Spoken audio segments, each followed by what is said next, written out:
اور 10 مرتبہ اس کی کوشش کی کہ کسی طرح میں ان سے قبل حضرت باجزید رحمۃ اللہ علیہ کے مزار پر پہنچ جاؤں، لیکن کامیاب نہ ہو سکا، کیونکہ خدا نے ان کو وہ طاقت عطا کی ہے کہ 3 میل کا راستہ لمحہ بھر میں طے کر کے بستان پہنچ جاتے ہیں۔ ایک مرتبہ آپ نے اپنی 4 انگلیاں پکڑ کر ایک انگلی کی طرف اشارہ کرتے ہوئے فرمایا کہ جو اس حدیث کا طالب ہے اس کا قبلہ یہی ہے، اور جب یہ مقولہ شیخ المشائخ کے سامنے بیان کیا گیا تو انہوں نے عبرت کے طور پر فرمایا کہ دوسرا قبلہ ظاہر ہو جانے کے بعد ہم قدیم قبلہ بند کیے دیتے ہیں۔ چنانچہ اسی سال حج کا راستہ بند کر دیا، اور جو لوگ سفر حج پر روانہ ہو چکے تھے ان میں سے کچھ واپس آ گئے اور کچھ کا انتقال ہو گیا۔ اور جب لوگوں نے پوچھا کہ حضرت شیخ المشائخ اتنے افراد کی موت کا ذمہ دار کون ہے، تو آپ نے فرمایا کہ جب ہاتھی زمین پر اپنا پہلو رگڑتا ہے تو مچھروں کی ہلاکت لازمی ہے۔ ایک مرتبہ کوئی جماعت کسی مخدوش راستے پر سفر کرنا چاہتی تھی۔ لوگوں نے آپ سے عرض کیا کہ ہمیں کوئی ایسی دعا بتا دیجیے جس کی وجہ سے ہم راستے کے مصائب سے محفوظ رہ سکیں۔ آپ نے فرمایا کہ جب تمہیں کوئی مصیبت پیش آئے تو مجھ کو یاد کر لینا۔ لیکن لوگوں نے آپ کے اس قول پر توجہ نہیں دی اور اپنا سفر شروع کر دیا، لیکن راستے میں ان کو ڈاکوؤں نے گھیر لیا۔ تو ایک شخص جس کے پاس مال و اسباب بہت زیادہ تھا، جب ڈاکو اس کی طرف متوجہ ہوئے تو اس نے صدقے دلی سے آپ کا نام لیا، جس کے نتیجہ میں مال و اسباب سمیت لوگوں کی نظروں سے غائب ہو گئے۔ یہ دیکھ کر ڈاکوؤں کو بہت تعجب ہوا، مگر جن لوگوں نے آپ کو یاد نہیں کیا تھا وہ سب لوٹ لیے گئے۔ پھر ڈاکوؤں کی واپسی کے بعد جب سب کی نظروں کے سامنے آ گیا تو جب اس سے پوچھا گیا کہ تو کہاں غائب ہو گیا تھا، تو اس نے کہا کہ میں نے سچے دل سے شیخ کو یاد کیا تھا اور خدا نے اپنی قدرت سے مجھے سب کی نگاہوں سے پوشیدہ فرما دیا۔ اس واقعے کے بعد جب وہ جماعت فرقان واپس آئی تو حضرت ابو الحسن رحمۃ اللہ علیہ سے عرض کیا کہ ہم صدقے دل سے خدا کو یاد کرتے رہے، اس کے باوجود بھی ہمارا مال لوٹ لیا گیا، لیکن جس شخص نے آپ کو یاد کیا وہ بچ گیا، اس کی کیا وجہ ہے؟ آپ نے فرمایا کہ تم صرف زبانی طور پر خدا کو یاد کرتے تھے، اور ابو الحسن خلوص قلب سے ہی خدا کو یاد کرتا ہے، لہذا تمہیں چاہیے کہ تم ابو الحسن کو یاد کر لیا کرو، کیونکہ ابو الحسن تمہارے لیے خدا کو یاد کرتا ہے، اور خدا کو صرف زبانی یاد کرنا بے سود ہوتا ہے۔ کسی مرید نے آپ سے کوہ لبنان پر جا کر قطب العالم سے ملاقات کرنے کی اجازت طلب کی تو آپ نے اس کو اجازت دے دی، اور جب وہ کوہ لبنان پر پہنچا تو دیکھا کہ ایک جنازہ رکھا ہوا ہے، تمام لوگ کسی کے منتظر ہیں۔ اس شخص نے جب ان لوگوں سے دریافت کیا کہ تمہیں کس کا انتظار ہے تو انہوں نے کہا کہ 5 وقتہ نماز پڑھانے کے لیے قطب العالم تشریف لاتے ہیں، ہمیں انہی کا انتظار ہے۔ یہ سن کر اس شخص کو بے حد مسرت ہوئی کہ بہت جلدی قطب العالم سے ملاقات ہو جائے گی۔ چنانچہ کچھ ہی دیر بعد لوگوں نے صف قائم کر لی اور نماز جنازہ شروع ہو گئی، لیکن جب اس شخص نے غور سے دیکھا تو پتہ چلا کہ نماز جنازہ کے امام خود اس کے مرشد ابو الحسن ہیں۔ یہ دیکھ کر وہ مارے خوف کے بے ہوش ہو گیا، اور ہوش آنے کے بعد دیکھا تو لوگ جنازے کو دفن کر چکے تھے اور آپ کا کہیں پتہ نہیں تھا۔ پھر اس مرید نے اطمینان قلبی کے لیے پوچھا کہ امام صاحب کا کیا نام تھا؟ لوگوں نے کہا یہی تو قطب العالم حضرت ابو الحسن خرقانی تھے، اور اب نماز کے وقت پھر یہاں تشریف لائیں گے۔ چنانچہ وہ مرید انتظار میں رہا، اور جب آپ نماز پڑھ چکے تو اس نے بڑھ کر سلام کر کے دامن تھام لیا، لیکن شدت خوف کی وجہ سے اس کی زبان سے ایک جملہ بھی نہیں نکلا۔ پھر آپ نے اس کو ہمراہ لے جاتے ہوئے فرمایا کہ تو نے یہاں جو کچھ دیکھا ہے اس کو کبھی زبان پر نہ لانا، کیونکہ میں نے خدا تعالیٰ سے عہد کیا ہے کہ مجھ کو مخلوق کی نگاہوں سے پوشیدہ رکھتے ہوئے مخلوق کو میرے مراتب سے آگاہ نہ فرمائے، سوائے حضرت باجزید بستامی رحمۃ اللہ علیہ کے، جو مرنے کے بعد بھی حیات ہیں۔ ایک مرتبہ آپ سے عراق جا کر درس حدیث میں شرکت کی اجازت طلب کی تو آپ نے پوچھا کہ کیا یہاں کوئی درس حدیث دینے والا موجود نہیں ہے؟ اس نے جواب دیا کہ یہاں تو کوئی مشہور محدث نہیں ہے۔ آپ نے فرمایا کہ ایک تو میں ہی موجود ہوں کہ اللہ تعالیٰ نے امی ہونے کے باوجود اپنے فضل و کرم سے مجھے تمام علوم پر آگاہی عطا فرمائی ہے، اور حدیث تو میں نے خود حضور اکرم صلی اللہ علیہ وآلہ وسلم سے پڑھی ہے، لیکن آپ کے اس قول کا اس شخص کو یقین نہیں آیا۔ چنانچہ رات کو خواب میں اس نے حضور اکرم صلی اللہ علیہ وآلہ وسلم کو دیکھا تو آپ فرما رہے ہیں جوان مرد سچی بات کہتے ہیں۔ اس خواب کے بعد صبح سے اس نے آپ کی خدمت میں پہنچ کر حدیث کا درس لینا شروع کر دیا، اور آپ درس دیتے ہوئے کبھی یہ بھی فرما جاتے کہ یہ حدیث حضور صلی اللہ علیہ وآلہ وسلم کی نہیں ہے۔ اس شخص نے جب پوچھا کہ یہ آپ کو کیسے معلوم ہوا تو آپ نے فرمایا کہ جب تم حدیث پڑھتے ہو تو میں حضور صلی اللہ علیہ وآلہ وسلم کے مشاہدے میں مشغول رہتا ہوں، اور جو صحیح حدیث ہوتی ہے اس کو پڑھتے وقت حضور صلی اللہ علیہ وآلہ وسلم کی پیشانی پر مسرت کی جھلک ہوتی ہے، لیکن جو حدیث صحیح نہیں ہوتی اس پر آپ کی پیشانی شکن آلود ہو جاتی ہے، جس سے مجھے اندازہ ہو جاتا ہے کہ صحیح حدیث کون سی ہے۔ حضرت عبداللہ انصاری رحمۃ اللہ علیہ فرمایا کرتے تھے کہ مجھے ایک جرم میں گرفتار کر کے پا بجولنا بلخ کی جانب لے چلے، اور میں راستہ پر یہ سوچتا رہا کہ میرے پاؤں سے کیا گناہ سرزد ہو گیا جس کی پاداش میں زنجیر سے جکڑا گیا ہے۔ اور جب میں بلخ پہنچا تو دیکھا کہ عوام چھتوں پر چڑھے ہوئے مجھے پتھروں سے مارنے کے لیے تیار کھڑے ہیں۔ اس وقت مجھے الہام ہوا کہ تو نے فلاں دن حضرت ابو الحسن کا مصلہ بچھاتے ہوئے اس پر پاؤں رکھ دیا تھا، اور یہ اسی کی سزا ہے۔ چنانچہ میں نے اسی وقت توبہ کی کہ جس کے نتیجہ میں لوگ ہاتھوں میں پتھر لیے کھڑے رہے اور کسی میں مجھے مارنے کی ضرورت نہ ہوئی، اور زنجیریں خود بخود ٹوٹ کر گری، اور حکام نے میری رہائی کا حکم دے دیا۔ حضرت شیخ ابو سعید اپنے مریدین کے ہمراہ آپ کے یہاں مہمان ہوئے تو اس وقت گھر میں چند ٹکیوں کے سوا اور کچھ نہیں تھا، لیکن آپ نے اپنی بیوی کو حکم دیا کہ ان ٹکیوں پر ایک چادر ڈھانپ دو اور بقدر ضرورت مہمانوں کے سامنے نکال کر رکھتی جاؤ۔ چنانچہ اس عمل سے تمام مہمانوں نے شکم سیر ہو کر کھانا کھایا، لیکن ایک روایت میں یہ ہے کہ اس وقت دسترخوان پر بہت سے مہمان تھے اور خادم چادر کے نیچے سے روٹیاں لا کر رکھتا جاتا تھا، اور آپ کی کرامت سے چادر میں ایسی برکت ہو گئی تھی کہ مسلسل روٹیاں نکلتی جا رہی تھیں، حالانکہ اس میں صرف چند ٹکیاں تھیں۔ لیکن جب خادم نے آزمانے کے لیے چادر اٹھا کے دیکھا تو اس میں ایک روٹی بھی نہ تھی۔ آپ نے فرمایا کہ تو نے بہت برا کیا، اگر چادر نہ اٹھاتا تو قیامت تک روٹیاں نکلتی رہتی۔ کھانے سے فارغ ہو کر جب حضرت ابو سعید رحمۃ اللہ علیہ نے سماع کی فرمائش کی تو اس کے باوجود کہ آپ نے کبھی سماع نہیں سنا تھا، از روئے مہمان نوازی اجازت دے دی، اور جب قوال چٹکیاں بجا کر شعر پڑھ رہے تھے تو حضرت ابو سعید سے کہا کہ اب کھڑے ہونے کا وقت آ گیا، اور 3 مرتبہ اپنی آستین جھٹک کر اتنی زور سے زمین پر پاؤں مارے کہ خانقاہ کی دیواریں تک ہل گئیں، اور حضرت ابو سعید نے گھبرا کر عرض کیا کہ بس کیجئے، کیونکہ مکان گر جانے کا خطرہ ہو گیا ہے اور زمین و آسمان آپ کے ساتھ وجد کر رہے ہیں۔ اس وقت آپ نے فرمایا کہ سماع صرف اسی کے لیے جائز ہے جس کو آسمان سے عرش تک اور زمین سے تحت الثری تک کشادگی نظر آتی ہو اور اس سے تمام حجابات ختم کر دیے گئے ہوں۔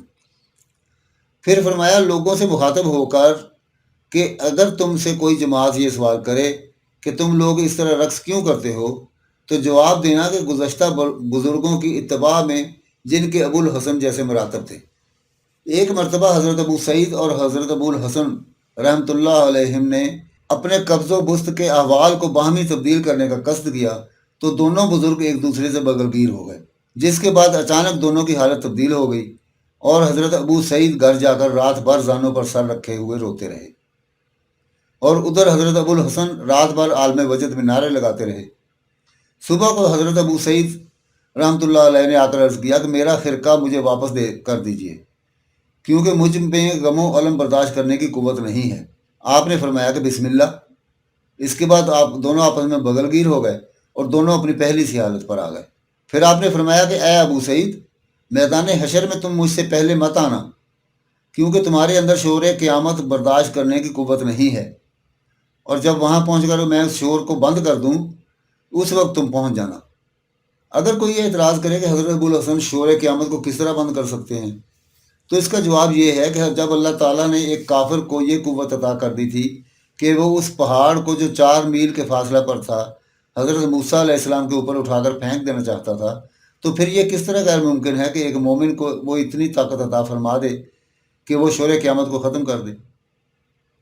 پھر جب حضرت سعید رحمۃ اللہ علیہ نے رخصت ہوتے وقت احتراماً آپ کی چوکھٹ کو بوسہ دیا، جس کا یہ مطلب تھا کہ میں آپ کا ہم پلہ نہیں ہوں اور آستان بوسی کو اپنے لیے فخر تصور کرتا ہوں، پھر حضرت ابو سعید رحمۃ اللہ علیہ نے لوگوں سے کہا کہ آپ کی چوکھٹ کے پتھر کو اٹھا کر احترام کے طور پر محراب میں نصب کر دیں، لیکن پتھر نصب کرنے کے بعد جب صبح کو دیکھا گیا تو وہ پتھر پھر اپنی جگہ پہنچ چکا تھا،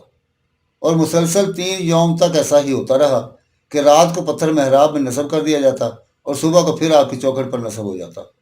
لہٰذا آپ نے حکم دیا کہ اب اس کو یہیں رہنے دو، اور ابو سعید کے احترام کی نیت سے آپ نے خانقاہ کے اس دروازے کو بند کر کے